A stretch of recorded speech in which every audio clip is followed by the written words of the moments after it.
Dave Anderson here with the Fisherman magazine. It's November 10th. These are your headlines. First up, we're hearing about wreck-sized tuna both east of the Cape and south of Block Island. There's still albies around, and your best shot is Long Island Sound. And last up, we're hearing about tog up to 13 pounds this week in Rhode Island and Connecticut. Stay tuned for all that and more on this week's New England Fishing Forecast. The Fishing News is sponsored by these fine partners.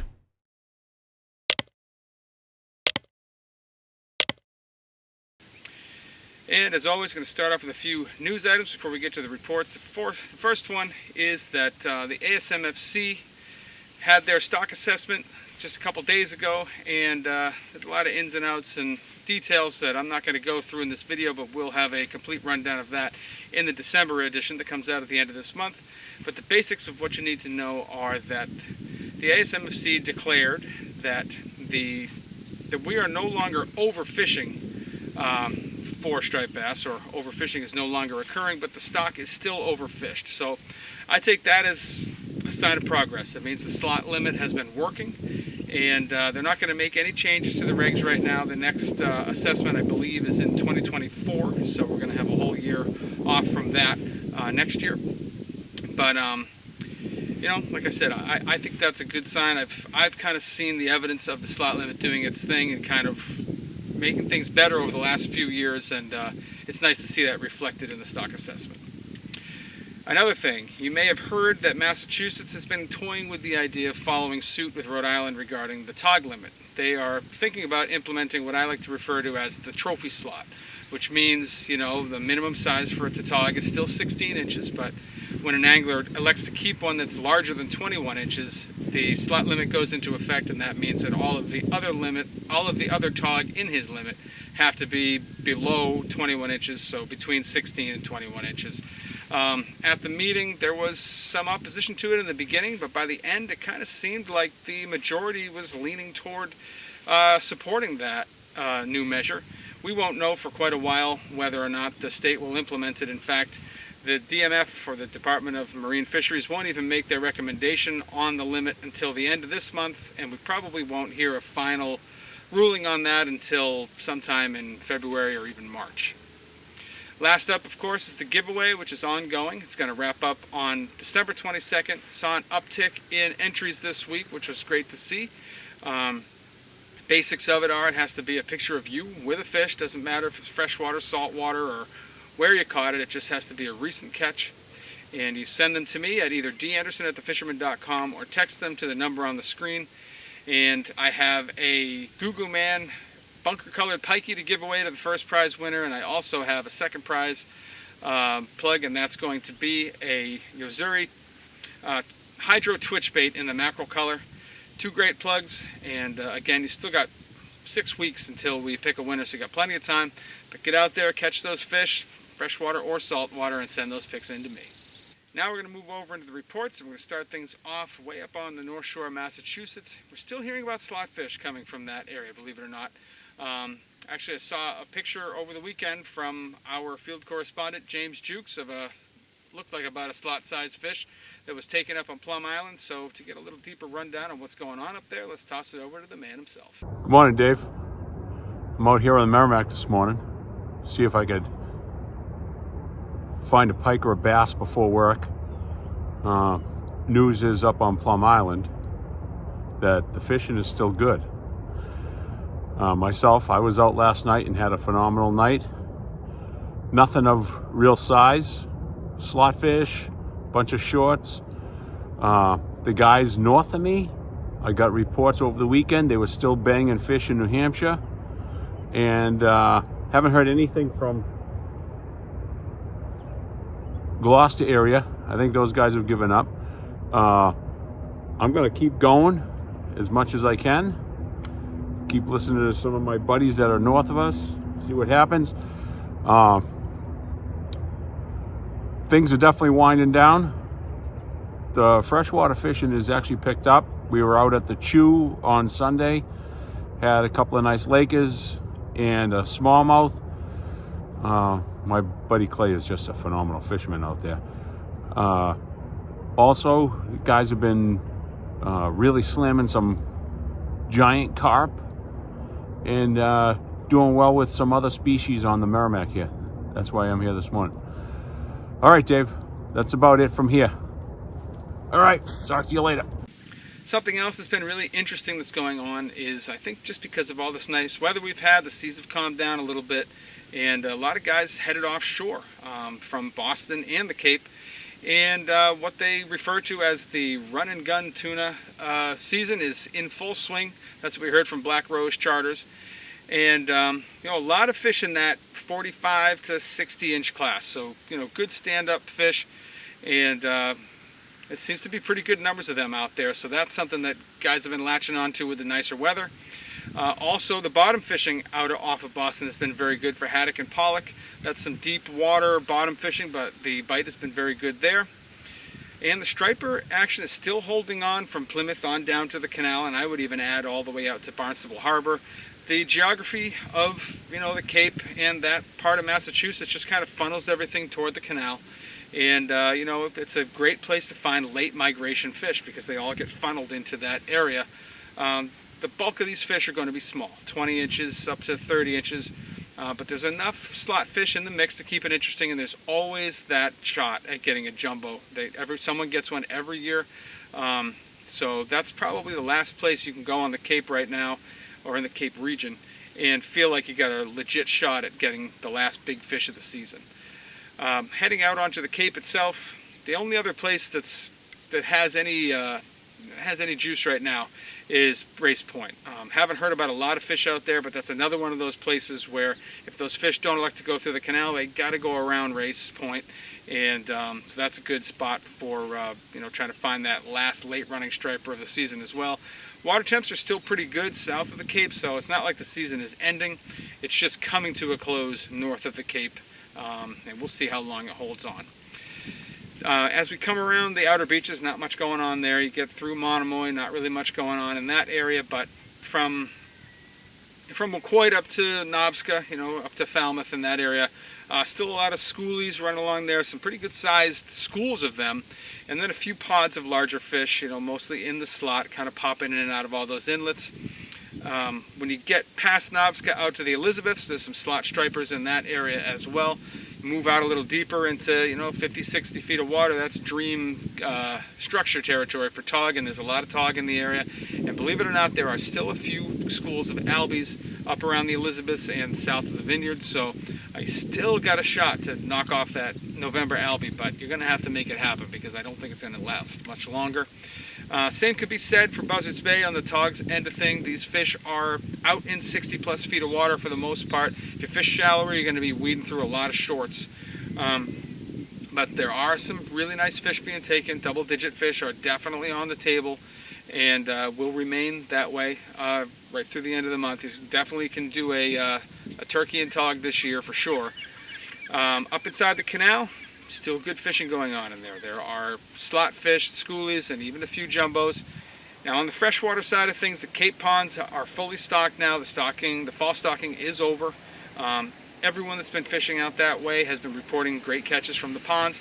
Good smallmouth fishing in all the smallmouth ponds out there, like Mash P. Wakeby has been producing very well. It's Ned rigs, blade baits, jerk baits, jigs. Those are all getting fish right now. And the largemouth bite is holding on quite well also. That warm spell we had is only going to help that, so I feel like this weekend would be a great weekend to head out to the Cape in search of bass or trout. For a little bit more on what's going on inland, let's toss it over now to Roy Leva. Hey Dave, Roy Leva here with this week's Western Mass Report. I know it's been a while, but I'm here to tell you, you don't have to hang it up.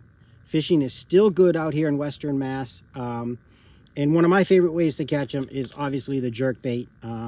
You know, whether it's trout, bass, pike, this time of the year, it's a perfect way of doing it. So suspending jerk baits, especially in some of these warm water ponds, it's usually a lot of quantity over quality, but you do catch some really nice fish. And, you know, if you're fishing for pike, there's always the possibility of some big fish. This past week, I've done everything from native brookies to 30-plus inch pike. You know, both in some of the ponds in the Connecticut River and some of the small streams. This is also a good time of the year to head over to Wachusett Reservoir and try your chances at some Lakers and some smallmouth bass. That's phenomenal fishing right now, whether it's on spoons or jerk baits, as well as fishing live bait. But I'm here to tell you that the fishing is not over, so don't hang it up. There's still plenty of fishing to do and to be had, especially if you concentrate in some of these shallow, warm water ponds for bass. It can be epic days. 2 guys, in a canoe or a boat, you can catch as upwards of 100 fish between 2 guys this time of the year. So don't put the rods away. Just dress warm. It's hoodie weather, single hoodie and you're good to go. All right, catch you guys later. Blackfish are definitely the kings and queens of the Rhode Island fishing scene right now, and this week has been a good week. The fish have started to move deeper, as we've kind of mentioned already. They're moving from those 30-foot depths out to 60 plus. And when that happens, we always seem to see a little bit of a uptick in activity for double-digit fish. We start to see more big ones landed again for a few weeks. Could be any number of reasons for that. My feeling is it's just a reshuffling of the deck. Those fish, moved off those inshore structures, and they kind of, reconvened on some new spot, and it makes them vulnerable once again to targeting by anglers. So these next couple of weeks, definitely good weeks to fish for tog in Rhode Island. Also, lots of sea bass around right now. Guys are getting them on tog jigs. Guys are getting them on anything intended for tog or targeting them. We're seeing some good sized fish in those same depths. 50 to 80 feet of water seems to be the hot zone for those. And that's been looking even better as you get out toward Block Island. The east grounds are now starting to heat up, so you're getting sea bass, you're getting codfish, and you're starting to see more tog out there. We could say the same thing for some of those deeper ledges off of Block Island as well. You're going to find tog there, you're going to find sea bass, and you might find a few cod in the mix. Also, heading back up into, heading back up toward the mainland, I should say, striper fishing still going strong. You're not hearing much from the eastern side of Rhode Island. I'm not really sure why. There's definitely still fish moving along there right now. And there's definitely good sized fish to be caught still. I mean, there's fish, good sized fish coming through the canal. There's definitely still good fish coming through the eastern side of Rhode Island. But most of the striper reports we're hearing are coming from the west wall and points west of there. South County has been putting out its usual late season run. We're seeing lots of schoolies in the daytime. The guys fishing the breachways and the points at night are finding some better fish. The biggest one of the week that I heard it was 44 inches, so that's somewhere between 28 and 33 pounds. Unless it's a real barrel, then it could be heavier. But those fish, bigger fish, are definitely mostly coming at night. Some guys are getting lucky early mornings on top water, but most of them are coming on darters, drifted eels, bucktails, plastic lip swimmers, things of that nature. And there's good numbers of fish in those areas right now, and that's going to continue. Water's still very warm. This has been a warmer than average November so far, and I really feel like there's no reason why we can't blow right through to December with good fishing going on in Rhode Island. Tog-wise, out on the western part of the state, same thing as the rest of the state. You find a good rock pile in some deeper water, 60 plus feet, you're going to find tog, you're going to find black sea bass, and you might get lucky and find a codfish as well. Hey Dave, John Lee, JL Charters. The black fishing has been what we've been doing.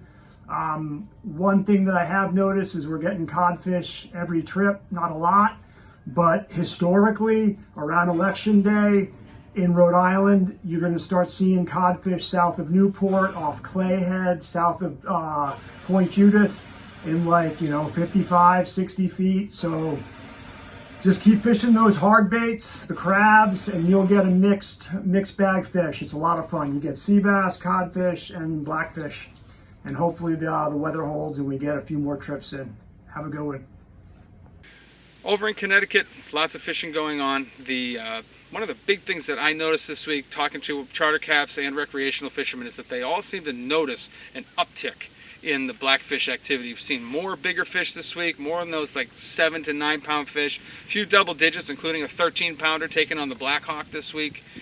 So just seems like everything's coming together. Everything's starting to fire up. It took a little while for it to come together this year, but those fish are coming from 40 to 60 feet of water, maybe even a little bit deeper.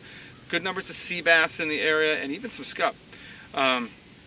Bass fishing has been very good from the Thames all the way to the Connecticut River. I feel like I've been saying that every week, but it just keeps hanging on. It just keeps getting better, actually. So those adjacent beaches around the Thames River are holding fish. They're getting some stripers up inside the Thames now and some decent sized fish as well. Around the Connecticut River, it's been even better. We're seeing lots of slot sized fish, good numbers of fish up into the 20-pound class, and even a few, much bigger fish, 30 to 40-pound fish are being taken.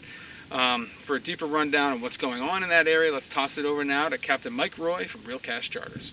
Hey, what's up, guys? For this week's fishing report, we just came off some incredible weather. Mid-60s for a week straight has kept the water temperatures in Long Island Sound much warmer than usual. They were about 61 degrees, and the water in the rivers are around 57.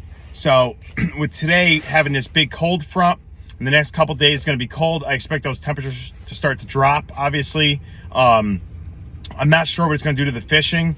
This time of year, things can change really quickly. So we've been seeing a lot of 20 to 30 inch stripers. There are some bigger ones. You could get a fish over 40 inches. There's still a few around if you commit to live bait and look for them, but it's primarily 20 to 30 inches. There's been a lot of schools of that size fish around, but I'm curious to see what's going to happen with this cold front, if it's going to push them out.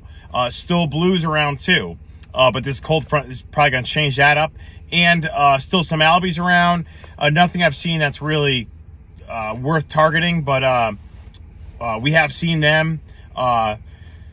The cooler temperatures should actually get the tog bite improving. I think that will probably help weed out some of the small sea bass and small porgies, and hopefully get some more keeper size and larger tog.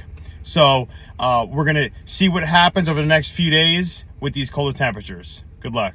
And here are the Dreamboat standings as of November 10th. As we enter into the closing weeks, Ron Carazano from East Haven, Connecticut increased his total points by 4 with a 9.38 pound tog, placing him at 24 points and in second place.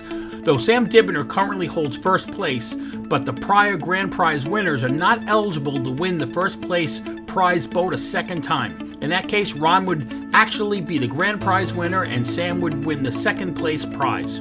Also entered this week was an 8.75 pound tog by John Wallace of Cobalt, Connecticut.